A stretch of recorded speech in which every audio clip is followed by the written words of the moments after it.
Hey, thanks for joining me today. You're listening to the Sit Down with Roman Gray. I'm going to talk about dying today. Why does death make us feel so queasy?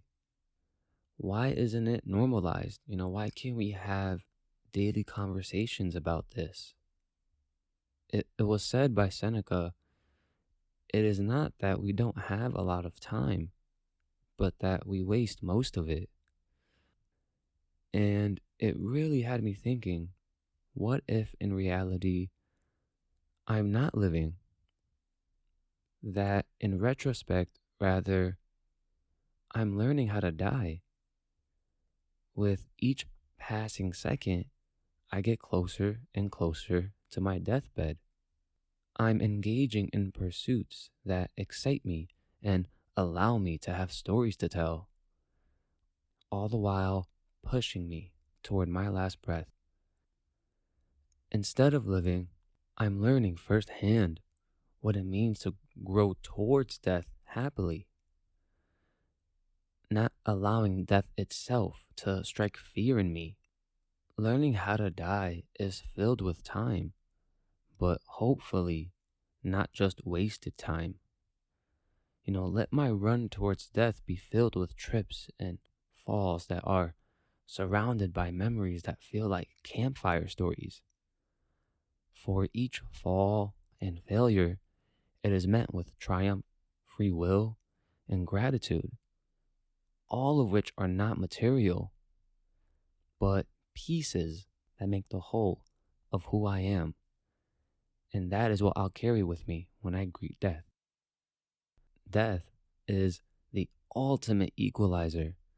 It doesn't matter where you are, who you are, how much money you have, we all die at some point.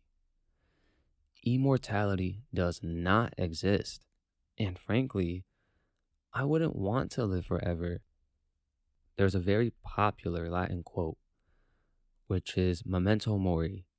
And the translation in English is, remember, you must die. Now, that isn't meant to be morbid or strike fear.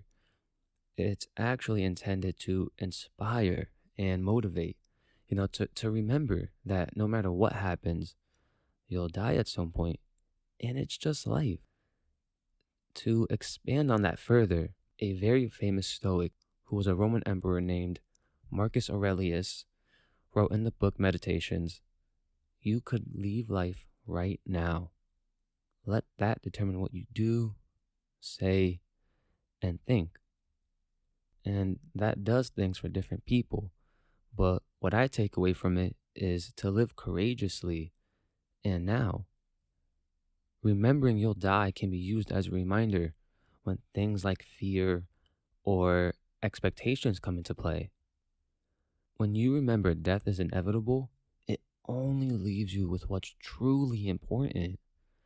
Everything else melts away in the face of death. For death is my truest friend, and it's been there for me since the very beginning. And I'm just realizing that it's probably weird hearing that if you haven't ever actually thought about death and become comfortable with it yet. My apologies, but I never promised that listening to this podcast was going to be easy on the mind, or any stubborn morals. Anyhow, dying seems like a topic we like to avoid.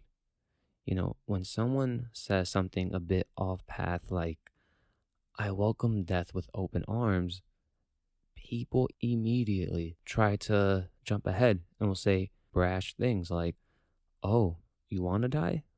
Oh, so you're suicidal. And then, other things too. But it's understandable. They don't see death the way I do, or how a lot of other philosophers and Stoics have seen it as well. So I'll explain, or at least try my best to. So, like I said, death is here. It's part of our life, and it's not going anywhere ever. So it's literally the one certainty we have in all of our lives. No way around it. So just accept it. You can't do anything else about it. Now, like with most things in our life, we don't have a lot of control over a lot of things, over most things. However, we do have control over some really important things. And I think one of those biggest things we do control is perspective. And more importantly, our own perspective. Don't forget, we're all telling stories every single day of our lives, every single second of our day.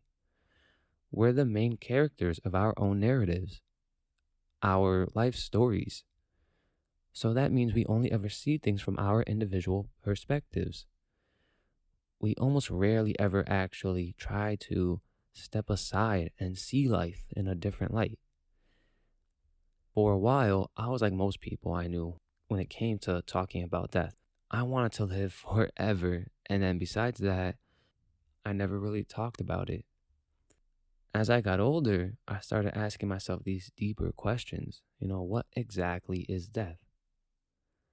Why am I so afraid of it? What's so bad about it? Am I normal for wanting to explore this part of life? It seems so integral and such an important part. It's such an important factor in all of our lives that I have to explore it.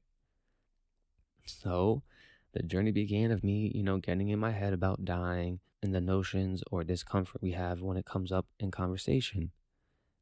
Now, this is one of those topics where you really need to be able, at least I think, to rewire your outlook in order to experience life differently. I want to be able to talk about death comfortably with people and not get crazy looks like I'm out of my mind. I'm not going to apologize for wanting to explore all these areas of life. I can't be the only one who thinks about these things. I think I'm getting a little off track here. So here's something I'm going to share. When you drive by a graveyard, walk by one, or walk through one, what do you think? What do you feel? It occurred to me that most people just think and see it as dead people, just a place where people are laid to rest and nothing but bones left. And I think this is where I differ, at least a little bit. Whenever I visited a graveyard, I immediately think, wow, think about all the lives that had yet to be lived. All these people, and so many of them didn't tell their stories. Some of the greatest writers, artists, directors, and scientists that never got to share their piece of amazingness with us. Who knows what life could be now if some of these people were still around? So much potential lays buried beneath me. Not just dead people, more than that. What trembles beneath my feet are all the unmet dreams, all the lost hope, all the fear. When I die, all that'll be left of me is some bones and maybe dust. And I'm okay with that. But what doesn't sit well with me is if that's all I ever left this place with. That and just used up money with wasted space. Death is the final blow to all our unmet desires. No more chances to explore, create, learn, and build. We will have run out of time to love, hope, and change. So I repeat myself.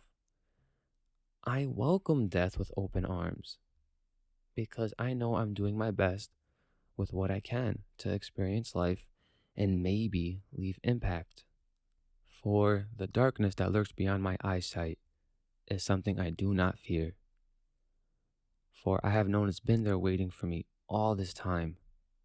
And so with all this time, I'll do my best to make sure I shine bright before I go off into that good night.